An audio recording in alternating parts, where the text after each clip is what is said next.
Bueno, continuamos en otro ciclo de conversaciones desde aquí, desde Exaltación de la Cruz.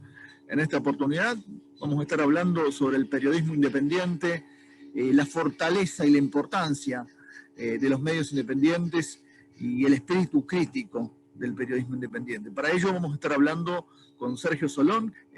A lo largo y a lo ancho de su trayectoria hemos observado diferentes temas: el mercado inmobiliario, la actualidad, la política, la economía, y ese espíritu independiente es lo que realmente valoramos. ¿Qué tal, Sergio? Bienvenido. ¿Qué tal, Diego? Bueno, muchísimas gracias. Gracias por la invitación a esta conversación contigo y bueno, por hacerme participar también de esto. Es un placer, realmente. Igualmente. ¿Qué valoras del periodismo independiente? ¿Es un rol fundamental que juega dentro de la sociedad? Y yo pienso que sí. Yo me preguntaría qué sería de determinadas sociedades sin el periodismo independiente, Diego, con la ausencia del periodismo verdaderamente independiente y no el de la boca para afuera. Porque recordemos que esto pasa en distintas naciones, si bien vemos, y es lógico que tal periodista, tal medio, tal comunicativo posee algún tipo de editorial, el tema es cuando, esa capacidad de movimiento de la realidad y de la verdad se termina tergiversando porque todo apunta solamente a el cumplimiento exacto de lo indicado verticalmente con dicha editorial. Entonces, a medida que un medio va creciendo, cuando se hace demasiado importante y forma parte de un grupo, de un monopolio o de un oligopolio, termina perdiendo, se quiera o no, más allá de lo que uno pueda simpatizar o no con tal o cual profesional o colega de uno mismo, o tal o cual medio o programa, espacio, radial, televisivo, lo que fuere, más allá de lo que, si está cerca o no de la ideología de tal o cual persona, lo que hay que decir es que a medida que va creciendo algo tan grande, siempre pierde la capacidad de movimiento para contar realmente la verdad. Y después está lo otro. Después está, por ejemplo, en la otra orilla, como lo vemos y lo palpamos desde hace años, con la famosa grieta que tanto daño le hizo y le hace y le seguirá haciendo a la Argentina, porque es una herida muy difícil de zanjar. Y entonces vos ves del otro lado que para contrarrestar eso también se crea una editorial contraria y sin embargo los argentinos en ese caso quedan atrapados en esa trampa, ¿no? ¿Por qué? Porque los argentinos están en el medio. Y al final nadie termina de decirte la verdad permanentemente, que sería el verdadero ejercicio del periodismo profesional. La capacidad investigativa, pero no con un fin para demostrar ir contra alguien o algo por el hecho de ir, sino solamente por el hecho de que es la verdad. Y muchas veces, tanto ese periodismo termina callando otras cosas que también son la verdad y la realidad y no se lo muestra a la gente porque no entra dentro de esa editorial que tiene dueño o dueña o tiene padrino o madrina, que es generalmente, principalmente, ese padrinazgo, ese mecenazgo, está vinculante no solamente al mundo empresario, sino obviamente muy vinculado al mundo de la política. Entonces, desde ahí, el hecho de, no de la boca para afuera, sino en el verdadero ejercicio diario profesional, el periodista independiente que vive de lo suyo, vive de su propio trabajo, vive del ámbito privado y no del ámbito estatal siquiera, por lo menos en el 90% de sus posibilidades de encontrar recursos. Bueno, yo creo que eso es de un valor incalculable y que se va perdiendo y que quedan muy pocos espacios, o sea que creo que es un mérito, realmente hay que decirlo, muy importante lograrlo y sostenerlo en el tiempo. Y realmente es una reflexión muy interesante. Nosotros en este ciclo hemos tratado mucho las dictaduras y populismos latinoamericanos. Un caso trascendental que lo hemos hablado con el alcalde Ledesma, con Richard Blanco, entre otros, es lo que está ocurriendo en Venezuela. Allí prácticamente podemos decir que los medios independientes han desaparecido, los han cooptado desde el gobierno del chavismo, del madurismo, o los han cerrado. Y el periodista independiente se quedó con las redes sociales. Las redes sociales hoy permiten que las personas se puedan expresar. Una persona que no tiene la llegada a un medio de comunicación no va a poder, a lo mejor acudir al mismo. ¿Cómo puede expresar lo que siente? En cambio, en una red social lo puede hacer, y lo puede hacer permanentemente.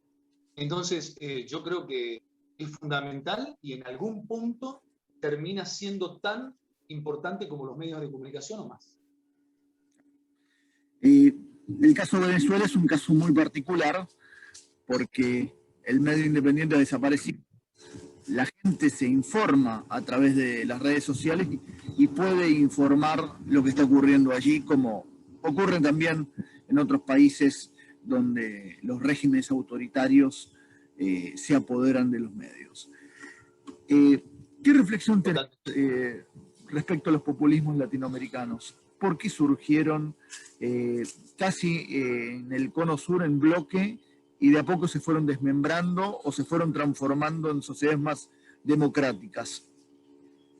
Y, a ver, yo creo que lo queremos dividir con la ecuación anterior, esto de que izquierda versus derecha y viceversa, es una ecuación que yo creo que ya no habría ni que discutirlo. Creo que no es una gran evolución discutirlo, pero hay que decir que la derecha también tendría que preguntarse cuáles fueron sus errores para porque si la derecha hubiese podido sostener en el tiempo algún tipo de equilibrio, si no se hubiese sobrepasado en determinadas cosas, el populismo nunca hubiese surgido más que hubiese quedado solamente en una idea, una simple idea. Y sin embargo, ocurrió lo que vos decís, en el caso Venezuela, bueno, Cuba hace 60 años de otro modo, pero es como que es el puntapié inicial de todo ello. Nicaragua, Bolivia, Paraguay. Claro, Bolivia, Nicaragua, Ecuador en su momento, y ahora, por suerte, hizo algún tipo de equilibrio como para continuar y seguir dando posibilidades a algo un poco más racional.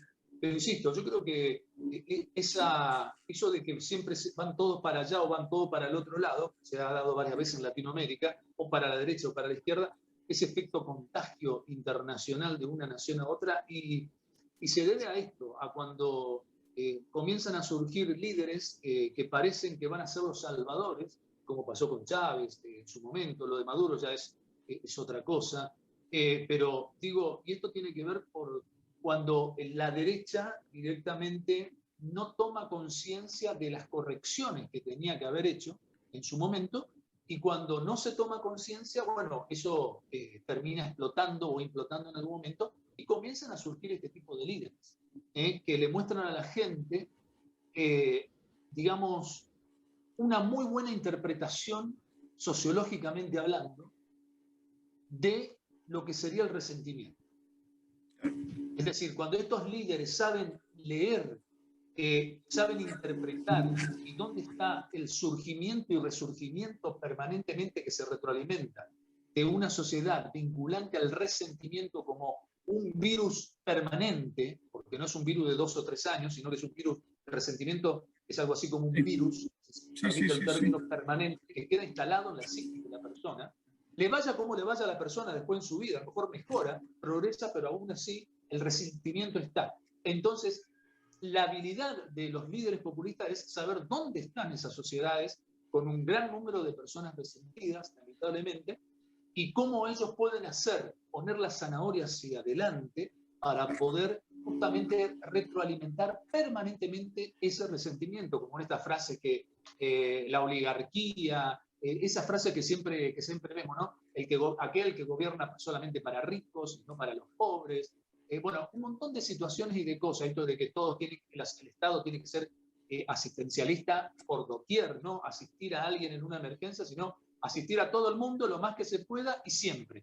¿Me explico? Que no es más que sinónimo de pobreza, de indigencia, de fabricar pobres adrede para que siempre dependan del Estado y para que siempre dependan de un mismo gobernante o grupo que lo representa. Porque convengamos también que muchas veces surge y el presidente es la cabeza de algo, pero en realidad es lo que aparece. Detrás de ellos muchas veces están los verdaderos prestidigitadores, digo, que verdaderamente tienen el poder y no es lo que parece. Es lo que pienso de Maduro, por ejemplo. Yo creo que él aparece, pero no es el que maneja la historia realmente. No sé si coincidís. Sí, por supuesto. Latinoamérica, las últimas décadas en su política ha hecho como un péndulo, ¿no? Entre el capitalismo salvaje, que también es destructivo, y el populismo de izquierda, o vaya a saber de qué, ni siquiera a veces sabemos cuál es su verdadera tendencia, que también cosecha pobres y destruye. Pero ambos es un populismo de la prensa, porque ellos son populistas para todos los demás, es decir, para el bolsillo ajeno, no para el propio. Es como que para que la persona, digamos, interprete eso que yo decía antes, si se me permite continuar con este hilo conductor, de que un líder populista sabe primero leer a la sociedad resentida. Yo creo que generalmente ese líder sabe leerlo porque él también tiene ese virus dentro de su psiquis desde el vamos, desde su nacimiento. Lo más probable es que también haya venido de una situación difícil familiar en sus comienzos al menos, y eso hace que él también tenga esa llama negativa, en este caso, que es cómo reavivar el resentimiento permanentemente. Entonces, al tenerlo internalizado, sabe captarlo y sabe cómo cooptar al otro a medida que va fabricándose su construcción de poder, digamos, ¿no? Y va creciendo en un partido político, en un armado político, y luego directamente, como vos decís, ¿cómo esto que lograron ser democráticos? Bueno, a ver, hay elecciones, pero todos sabemos que son elecciones que, digamos, pintan como democráticas, pero no terminan de ser democráticas, porque si están tomadas las instituciones y no hay los veedores internacionales que debiera haber, o que si van los dejan realmente controlar, porque si van y van al hotel y después... En Argentina estamos votando con una ley de hace más de 100 años con boleta papel. Totalmente. Se avanzó hacia la boleta única que tiene múltiples beneficios. Totalmente, que todavía estamos ahí, vamos a ver qué pasa si la sacan o no. Ahora, digo, si sale si se transforma en ley para que comience a ser utilizada, ¿no? Ahora, sí, es hora. Es hora. Sería, con todo esto sería una buena idea, sí, totalmente, tenés razón. Lo que a mí me llama la atención de estos regímenes que quizás extremos y enfrentados, que todos le echan la culpa a la prensa, de todos sus fracasos y de todos sus errores. Y, bueno, creo que es una... es la comunicación. Es una vieja estrategia de la política criolla y de cualquier otro país. Yo diría de la política en general, no solamente en lo particular aquí en nuestro bendito país, en la República Argentina. Diego, esto de echarle la culpa a la prensa, fíjate qué ridículo el esquema, ¿no? Porque, a ver, cuando pasa algo y le echa la culpa a la prensa, esa misma líder o ese mismo líder político que dice eso, termina después ofreciendo comprar a tal o cual periodista. Y a veces esos intentos, obviamente, llegan a buen puerto, porque todos sabemos que en Argentina tenemos periodistas muy pocos que sean creíbles, sí periodistas populares, pero no hay que confundir, siempre digo, la popularidad con la credibilidad o no credibilidad. Una cosa es la popularidad y otra cosa es la credibilidad. Acá tenemos en la grieta, de los dos lados de la grieta, justamente de las dos orillas, periodistas populares, pero en realidad, más que periodismo, son operadores. Es decir, lo que tienen es una bajada de línea 100% irreal, que favorece solamente a una sola persona, a un grupo de personas. Es decir, no hacen periodismo en realidad, aunque su carnet diga periodista o lo ejerza estando desregulado prácticamente todo aquí en este aspecto, pueda ejercerlo teniendo otra profesión sin ser periodista en sí, pero ejercer el periodismo. Digo, en realidad no están haciendo periodismo, digo, están haciendo relaciones públicas, si se quiere, para hablar de otra profesión. Pero son cosas que distan mucho. Una cosa son las relaciones públicas y otra cosa es el periodismo. El periodismo de investigación, claro, es muy criticado. Exactamente, está todo confundido. Y entonces es ahí donde dista una cosa de la otra. Y por eso vemos lo que vemos y escuchamos lo que escuchamos. Pero el perjudicado es el que está en el medio, que es el ciudadano. El ciudadano se le crea y se le construye en la mente una idea o una realidad que en realidad, valga la redundancia, no es real. Bueno, con respecto a ese tema, y lo hemos hablado mucho en tus programas, algo que crece y que ha crecido exponencialmente en redes sociales, me refiero a las fake news. ¿Qué tanto daño generan en la sociedad las fake news y fundamentalmente el rol de la prensa de lograr el chequeo de fuentes genuinas para poder informar y revertir esas noticias que circulan sin ningún fundamento ni ningún origen conocido?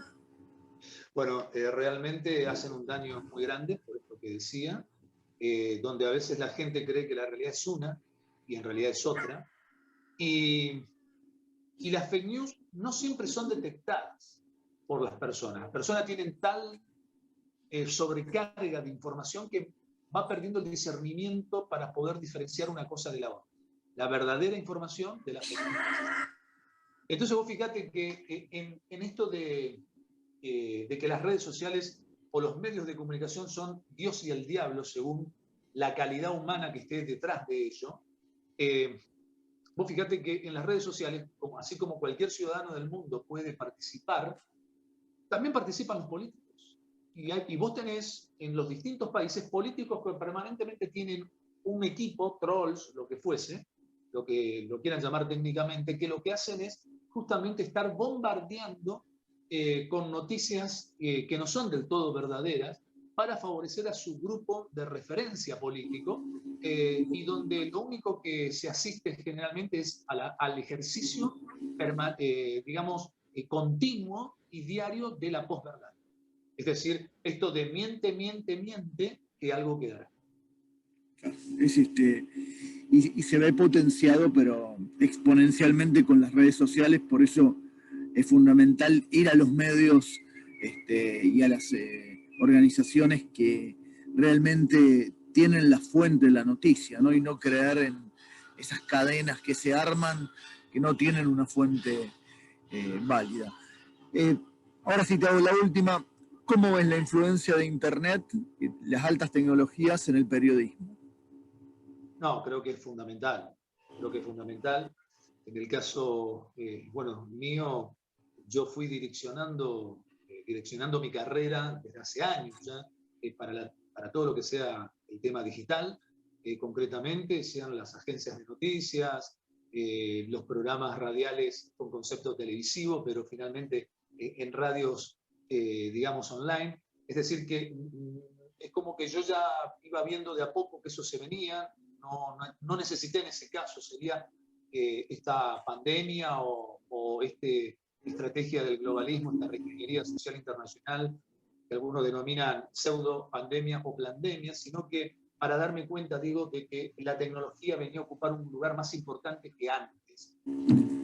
Es un tema apasionante, muy interesante, que va fluctuando a medida que avanzan los tiempos y la tecnología, así que sin duda vamos a tener... Un ejemplo puntual, de que hablamos de información, de estrategia. Exactamente. Vamos a tener otras jornadas para poder profundizar estos temas que realmente son muy, muy importantes, y el periodismo en sí tiene un rol social estratégico y fundamental para la sociedad, así que totalmente. Agradezco que hayas aceptado la invitación y estamos... No, por favor, te agradezco a vos. Perdón, de tener un poco la voz cansada, vengo de conducir uno de mis programas. Hice un par de notas más y tenía que tener un poquito de lapsus de descanso. Yo la noto cansada la voz por momentos, pero tiene que ver con eso, por el ajetreo de determinados días, así que perdón por eso, pero bueno, gracias. Fíjate que no es casual, no me viste levantarme nada, ya tenía mi pesito caliente acá preparado, por eso lo pude solucionar ese pacto. Lo habrán notado también quien vea y escuche esta nota. Simplemente te quería decir que fíjate hasta dónde llega, ya que es un tema muy actual, y para cerrar, fíjate vos que el manejo político comunicacional con el tema del COVID en nuestro país. Yo lo noté ya el año pasado, lo chequeé con colegas, y colegas de distintos tipos, de las dos orillas, para hacerla corta, ¿no? Sí, sí. De la grieta argentina. Además, no solamente con otros independientes como uno. Cuando el gobierno quería justificar el alargue del aislamiento social preventivo obligatorio en Argentina el año pasado, 72 horas antes y 72 horas después, la carga de la información de tantos fallecidos, oficialmente hablando, claro está, y de contagiados aumentaba o disminuía. ¿Qué significa esto? Cuando venía la fecha que terminaba lo que estaba vigente y había que justificar el alargamiento del aislamiento, la carga aumentaba los muertos y aumentaba los contagiados. Que Y uno se cuando comunicaba de veía, una forma particular.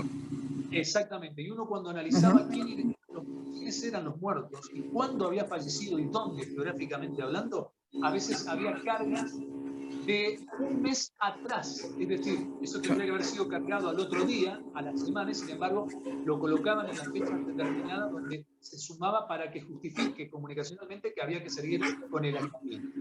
Y cuando ya estaba anunciado oficialmente el nuevo alargamiento del aislamiento, ¿me explico? Esa carga comenzaba a disminuir otra vez en las 72 horas sucesivas. ¿Me explico? Bueno, algo parecido estamos viviendo en este 2021. Ustedes habrán escuchado récord de muertos, ¿no? Últimamente Sí, 500 sí, sí. o 400. Bueno, te doy un dato. Se vuelve a repetir la historia. Hubieron días que hablaban de más de 500 muertos. ¿Sabes? Y estábamos en una fecha, acá nomás, de abril. ¿Está claro? Sí, sí. Y con esto terminamos. ¿Sabes una cosa, Diego? Hemos podido averiguar con este grupo de profesionales, con estos colegas, que habían cargado muertos de enero en esos días para hablar también de récords. Recordemos que parte del gobierno nacional tenía la intención que no a partir de mañana, sino ya de unos días atrás, se vuelva en general en la Argentina a la fase 1. Bueno, hasta ahora vinieron restricciones livianas, podemos decir, no, lo cual no estamos exentos de que cara al invierno o antes lleguemos igualmente a fase 1, pero si nos comparamos con el año pasado, que habíamos comenzado en algo así, allá por el 15 o 20 de marzo, estando ya ahora el anuncio de hoy mismo hacia el 21, yéndonos hacia el 21 de mayo, ya podemos decir que ya tenemos unos 2 meses menos de la situación peor que hemos vivido a nivel de encierro el año pasado. Sí, sí.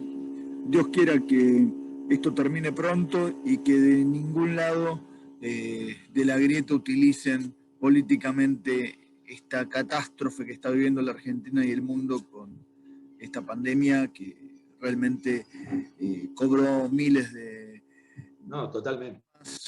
infectados y el terror en la Totalmente sociedad. lamentable. Acá la unión es fundamental.